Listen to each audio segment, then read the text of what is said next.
Over the past few days, we have been creating a color blocking for our images. For our dark colors, we picked a purple. Our medium colors, I picked blue.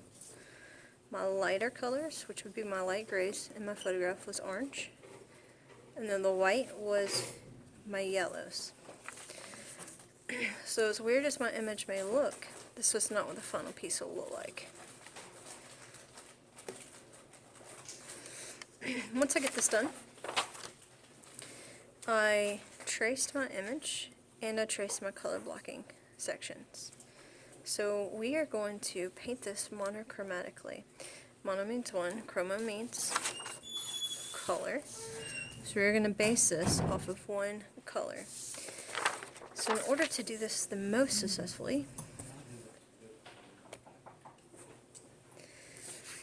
the quickest way to do this is we are actually going to start painting our lightest colors first.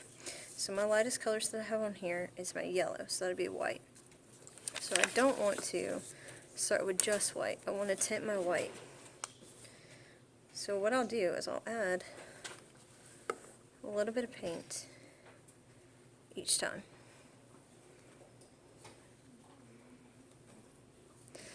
So what I have here is a very light purple.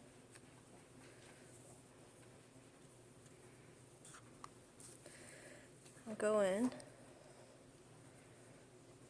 I'm only going to paint my lightest colors.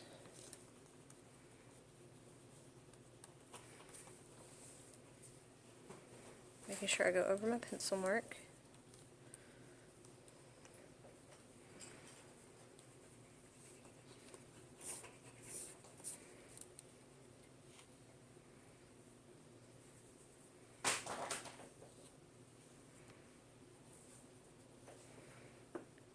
Adding a couple layers as we go.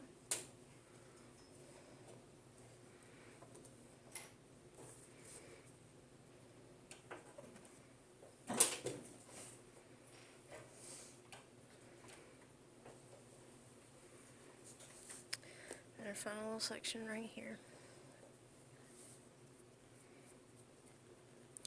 Now make sure that I go over my pencil marks. And then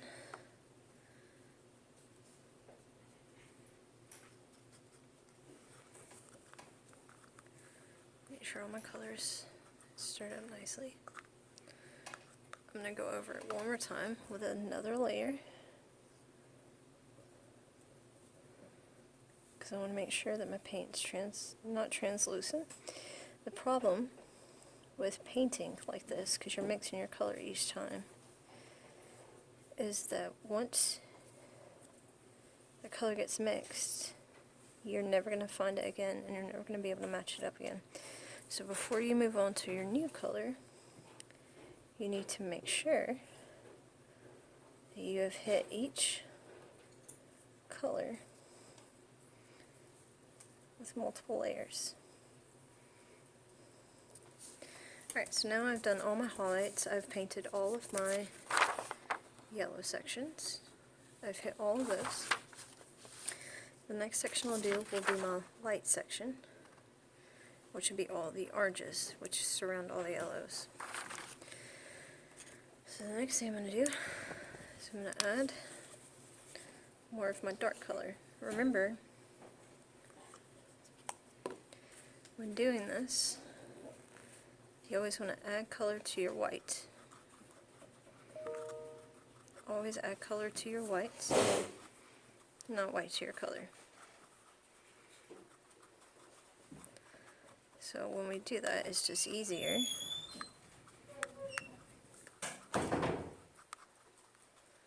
to make sure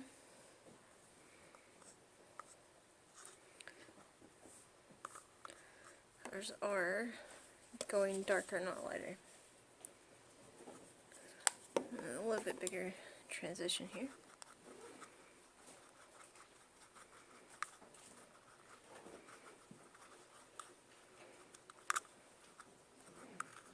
Okay, so I'm going to go in and paint on my orange.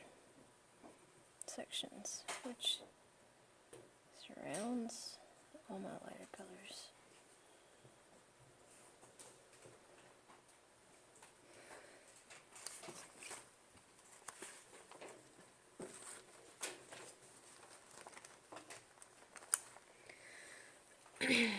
Switch out my paintbrushes.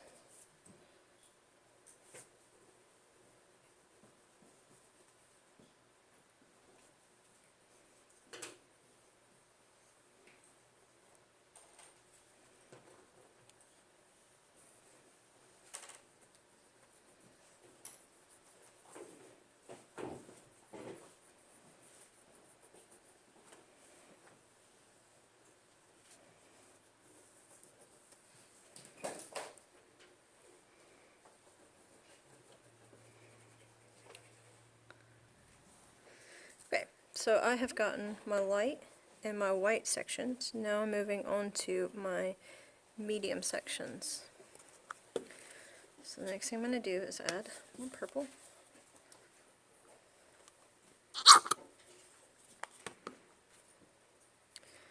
Mix it up to get a darker value. If you do your foundations correctly, and I've given you quite a few days to do that, it should not be an issue.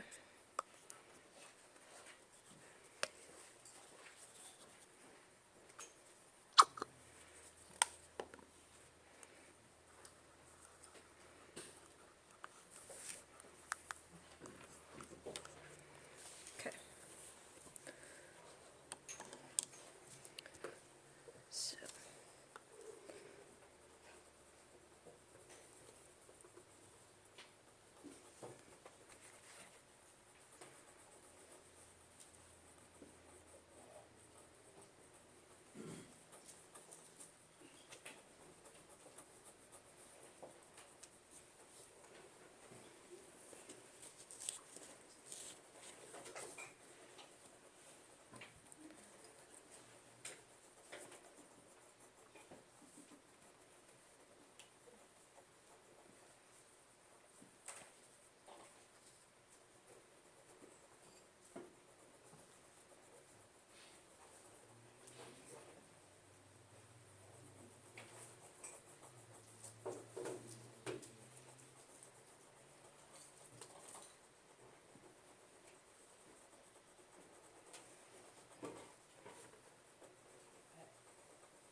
alright, so now I've got my medium values.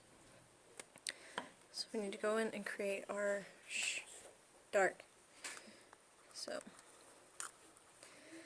when getting your darkest value, normally we would add black, but one of the things that we are going to do instead is we're going to add the color next to it on the color wheel, the darker color next to it. So this is a blue.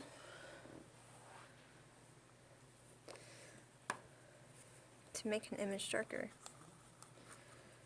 it does not take a lot of color. You can kind of see how it's already making that dramatically darker. I've got just enough paint in here where I could probably do one more drop to do my darker colors. So when doing shade work on a painting, a lot of times if you want it to be more true and more realistic, instead of adding black to an image, you actually add a color next to it on the color wheel instead. So now I've got a smokier purple because I've added blue, and that is a more realistic shadow. So I'm going to go in, and I'm going to paint all of my dark areas.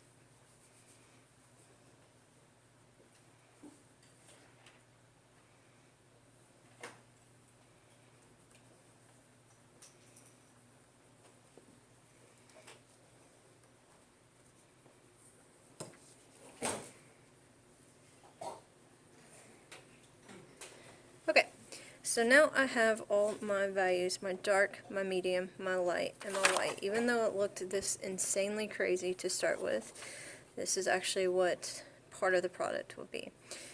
So now, look at all this messy stuff. I've got paint all over it, splattered all over it. So we're going to do the background, but I'm going to do that for a separate video. So make sure that you watch part 2 of this video so that you can actually see what the background will look like as well.